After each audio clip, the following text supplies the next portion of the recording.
ప్రభు, వద్దు, ఇంకేమీ చెప్పవద్దు, ఏమీ వద్దు. తీసుకువెళ్ళండి వాణిని. వాడి మనసులో నాటుకున్న విష్ణునామ విషబీజాన్ని తొలగించండి.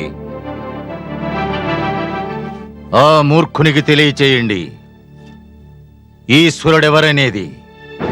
ఎవరనేది? నేను మీ ఇద్దరిని ఆఖరిసారిగా క్షమిస్తున్నాను. ఆఖరిసారిగా మీకు గడువు ఇస్తున్నాను. ఆ మూర్ఖుని భ్రమ నుంచి తొలగించండి. అలా చేయకపోతే మీరిరువురు నా శిక్ష నుంచి తప్పించుకోలేరు. నా కోపం హద్దులు దాటక ముందే ఇక్కడి నుంచి వెళ్ళిపోండి. తక్షణమే వెళ్ళిపోండి. వెళ్ళండి.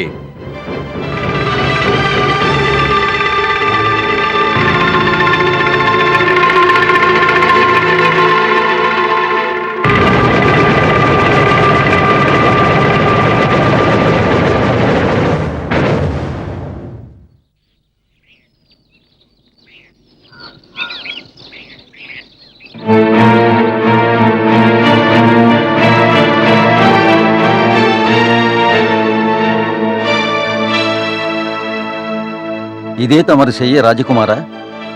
సంధ్య గడిచినది కదా, ఇక విశ్రమించండి. గురువర్యా, నా వలన మీకు అవమానం జరిగినదని నాకు విచారంగా ఉన్నది. ఇప్పుడు అవమానం మాత్రమే జరిగినది. నీవు మా మాట వినకుంటే, అసుర విద్యను అభ్యసించకుంటే మా ప్రాణాలే పోవచ్చును. ఎక్కడైనా గురువుకు శిష్యుడు దక్షిణ మాత్రమే ఇస్తాడు, కానీ మాకు నీ వల్ల దక్షిణ బదులు దండన లభిస్తున్నది.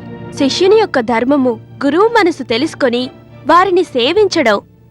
ఏ శిష్యుడు కారణం చేతనైనా గురువర్యులకు కష్టము, దుఃఖము కలిగితే అందుకు ఆ శిష్యుడు సిగ్గుపడాలి. అయితే వాగ్దానం చెయ్యి, ఇక మీద మా మాట వింటాను అని. ఆ వాగ్దానం మాత్రం చేయలేను, కాని ఒకటి మాత్రం నేను మీకు చెప్పగలను.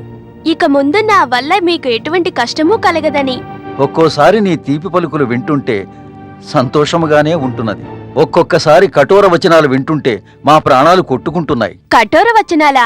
నేనేనాడు కఠోర వచనాలు పలకలేదే. సత్యవచనాల్ని కఠోర వచనాలంటున్నారేంటి? అదే, నీ సత్యము మా విషయంలో మాత్రం మేలు చేయటం లేదు. నిజమే గురుదేవులారా, నాకు మీకు అభిప్రాయాలలో చాలా భేదమున్నది. కాని తమరు చింతించకండి. నా అభిప్రాయముల పూర్తి బాధ్యతను నేనే స్వీకరిస్తాను. తమరి నేనాడు బాధ్యులను చేయను. ఇది నా వాగ్దానము. ఇక మీదట విశ్రాంతి తీసుకో. తెల్లవారిన తర్వాత ఆలోచిద్దాం హిరణ్యకశిపుని కోపం నుండి ఎలా రక్షించుకోవాలో. పద సోదరా.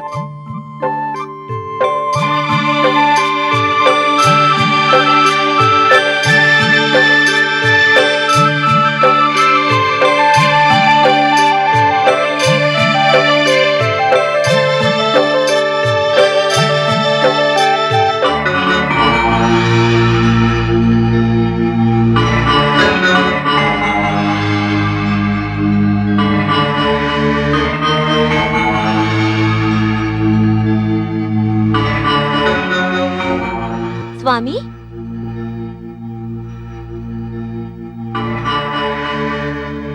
తమరింకనూ నిద్రపోలేదా? నిదుర రావడం లేదు మహారాణి. నీ పుత్రుడు నా కంటికి నిద్రను దూరం చేశాడు. నా పుత్రుడా? తమకు పుత్రుడు కాడా? అందుకే బాధగా ఉన్నది మహారాణి. నా పుత్రుడు నాకే శత్రువుగా మారుతాడు.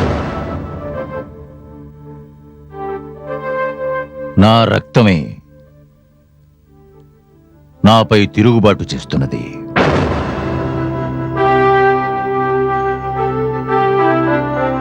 ఆ రోజు రాత్రి వేళ వాడు వచ్చాడు కదా. ఆ రాత్రి సంతోషం పట్టలేక నాకు నిదుర రాలేదు. కాని ఈ రాత్రి వేళ వాని మాటలతో నా తనువును మనసును దహించి వేశాడు. కానీ ఈరోజు వానిపై క్రోధము కారణంగా నాకు నిద్ర రావడం లేదు మహారాణి. తమ పుత్రుడు ఇంకా చిన్నవాడు స్వామి. ఏమైనను మహారాణి, నేను సహించలేకపోతున్నాను. సకల లోకాలు నన్ను ఈశ్వరుడిగా భావిస్తూ ఉంటే ఆ పుత్రుడు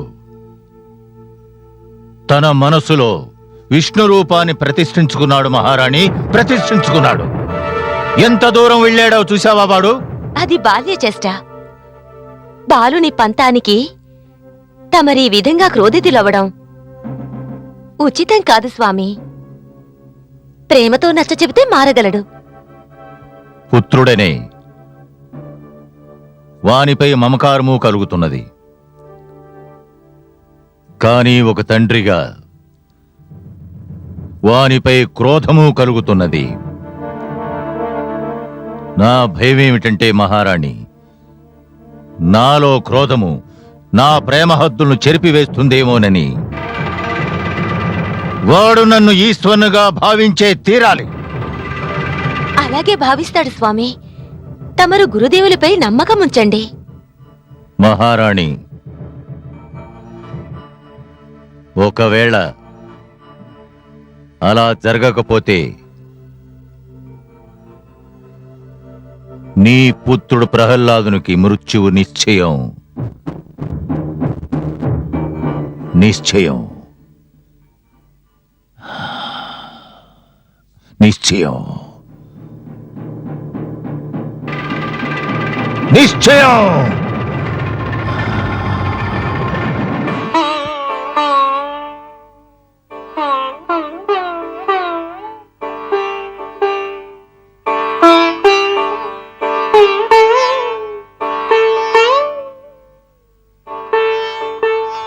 మిత్రమా ప్రహ్లాద, రాజకుమారా,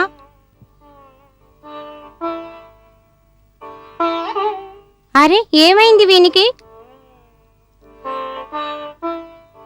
వీనికి శ్వాస కూడా ఆడటం లేదు. మన మిత్రుడు మరణించాడేమో. పద గురుదేవులకు తెలియచేద్దాం. పద.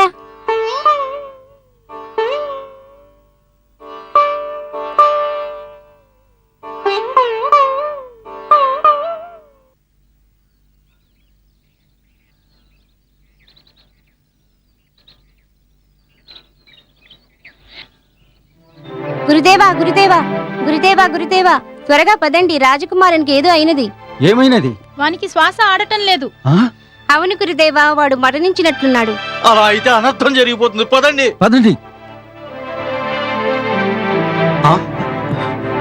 ప్రహ్లాద, శిష్య ప్రహ్లాద. రాజకుమారా, రాజకుమారుడికి శ్వాస ఆడటం లేదు. నాడీ చలనం లేదు. వీడు మరణించినట్లున్నాడు. మన కొంప ముంచాడు రాజకుమారుడు. భగవంతుడు హిరణ్యకశిపుడికి ఈ సంగతి తెలిస్తే అనర్థం జరిగిపోతుంది సోదరా.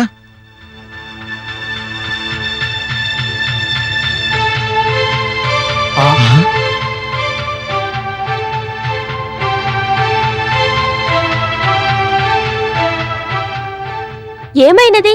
మీరందరూ ఎందుకిలా భయంగా చూస్తున్నారు? భయమా? తమరు మమ్మల్ని ప్రాణ సంకటంలో పడవేశారు. ఎందుకు? మేము అనుకున్నాము మీకేదో జరిగిందని. నాకేమీ కాలేదు. ఏమీ కాలేదా? మరి ఇదంతా ఏమిటి? గురువర్యులారా, తమరు అకారణంగా ఆందోళన పడ్డారు. నాకేమీయూ కాలేదు. నేను కేవలం యోగాభ్యాసం చేస్తున్నాను. యోగాభ్యాసమా? అవును, దీన్ని శవాసనం అంటారు. శవాసనమా? దీనినే యోగముద్ర అని అంటారు. ఇందులో శ్వాసను లోపల బంధిస్తే అంతఃశక్తి జనిస్తుంది. అది ప్రాణశక్తిని శరీరములో అదో భాగం నుండి మస్తిష్కం వరకు పయనింపజేస్తుంది. దీనివల్ల మనసుకి శరీరానికి శక్తి లభిస్తుంది. కమలనైనా క్షణకాలం నేను స్తంభించిపోయాను. నాకు ఆశ్చర్యం కలిగినది. ప్రహ్లాద కుమారుని జీవనలీల ఇంత శీఘ్రముగా సమాప్తమవుతుందా అని. మహాదేవి, ప్రహ్లాద కుమారుని జీవనలీల ఇంకనూ ప్రారంభమే కాలేదు. మరి సమాప్తం ఎలా కాగలదు? ప్రహ్లాదుడు ప్రాణాయామం అభ్యసిస్తున్నాడు. ప్రాణాయామము యోగ ప్రక్రియలో ఒక అంశము. శ్వాసను నియంత్రించగలిగే ఒక